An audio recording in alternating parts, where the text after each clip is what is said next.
In this help video, I'd like to look at our MTP decision point script.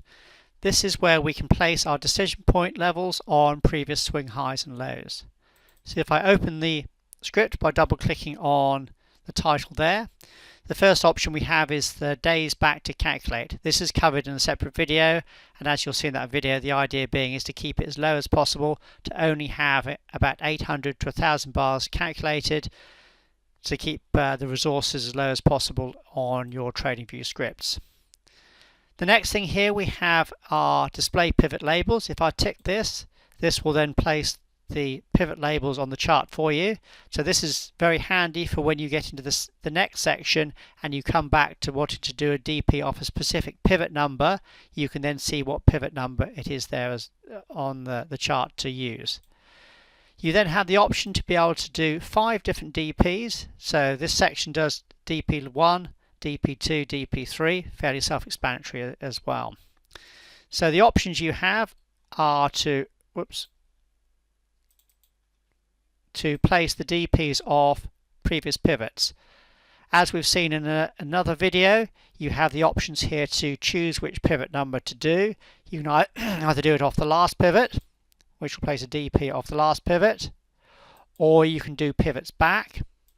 So here I'm going to do pivots back, say, excuse me, pivots back 1, and then I'm just going to tick the box to enable it. So to display it, you need to tick the particular box. So if I tick that box there, that does it off the pivot back here.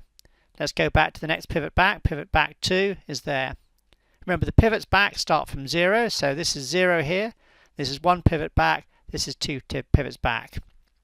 So if you now wanted to enable a second decision point, perhaps on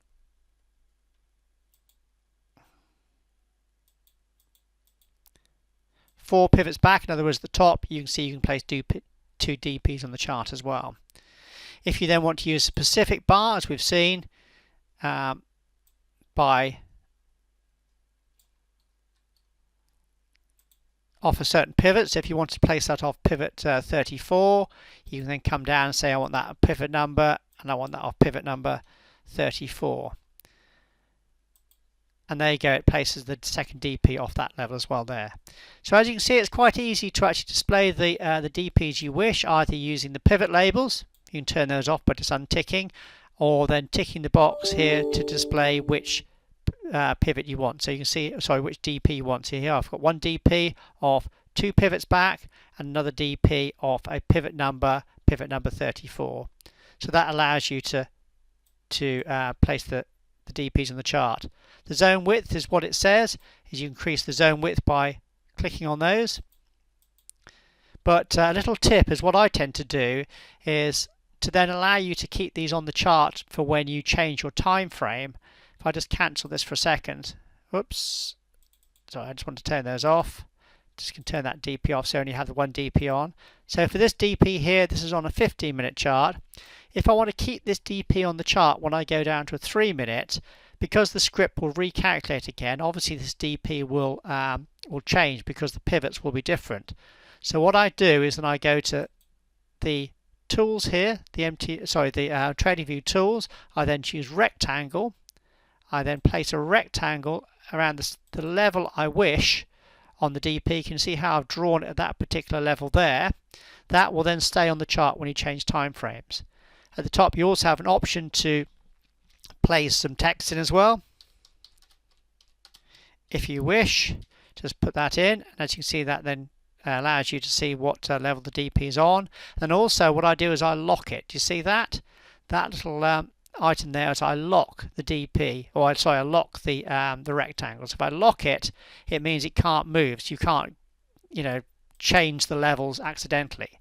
So let's see what happens when I then go to a new time frame. So if I come down to 3-minute here, can you see what's happened is that particular rectangle has then stayed on the chart. Do you see that? So that allows you to then replicate your 15-minute DP support level on your 3-minute chart. In other words, you can keep it on the chart as you change time frames. It just means it keeps the level on there quite nicely indeed.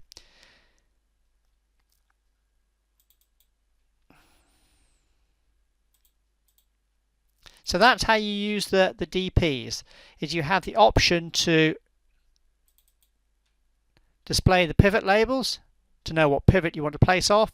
Then you have the option to place DPs on your chart, but remember they only calculate on the time frame you're looking at. So that's why I place the rectangle on the chart, so it keeps the level on the chart when you change time frames.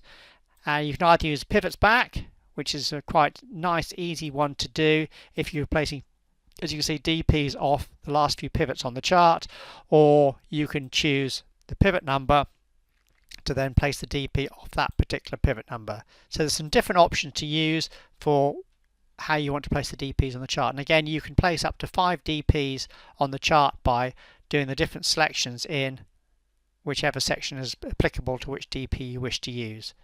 If you want to turn the DPs off, you just untick the box and the DP has been removed. Just going to delete the old rectangle there as well, just so they're all gone, and that allows you to start with a fresh chart. So as you can see, very easy to use indeed.